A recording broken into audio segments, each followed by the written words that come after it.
One of the ways we can enrich our animals is by using different scent enrichments, both in their indoor enclosures and in the outside areas as well, where the public can see. We want our animals to be as natural as possible. We want to encourage natural behaviors as much as possible. They all react in different ways, and we can judge what they really enjoy by trying different things.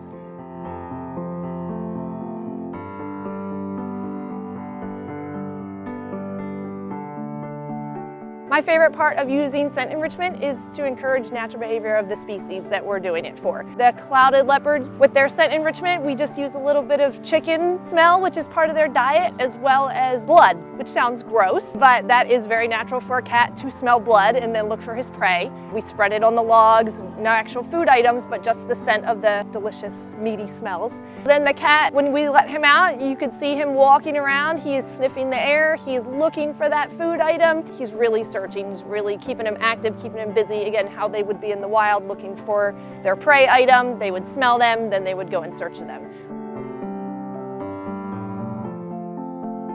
At the Great Cats exhibit, we generally use scent enrichment about twice a week. Today, the male lions got scent enrichment in their yard, and they received a combination of scent enrichment today. I put out a giant hay pile in the yard and sprinkled some pumpkin pie spice in it. Also, I got some farm poop from our kids' farm keeper this morning. That's cow, alpaca, and donkey, and I put that in little piles around the enclosure for them. The tigers received porcupine poop, which was generously donated by our 3 North American porcupines. There are a couple of purposes for using scent enrichment. One can simply be to offer the cats something new that they've never experienced before. Also, we can use it to introduce animals to each other. If we have 2 animals that we can't physically put together quite yet, we can swap their bedding back and forth so they can investigate each other's scent and investigate each other's yards.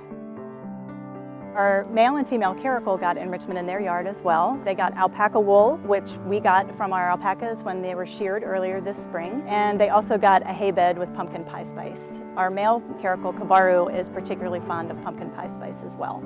Our bobcats received alpaca wool, herbivore poop, and pumpkin pie spice spread on a little boomer ball.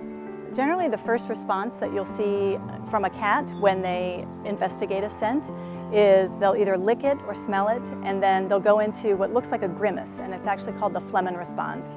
And they basically are processing that scent through an organ that's at the base of their nasal cavity and waving that scent over to see if they can recognize anything. In the smaller cats, it's there. It's a little bit harder to notice. They might just wrinkle their noses. And generally, that's the first behavior that you see. And then if a cat seems to really like the scent, they'll actually rub their faces and heads in the scent and sometimes throw their whole bodies into it and just roll around in it. They have scent glands around their faces, and so they're also contributing back their scent to whatever they're smelling. Additionally, you may see a cat urinate on the scented area, and that's just another way for them to mark their territory and also deposit their scent on the item. If visitors would like to support the zoo's enrichment program, they can go to the zoo's website and click on Enrichment Giving Tree.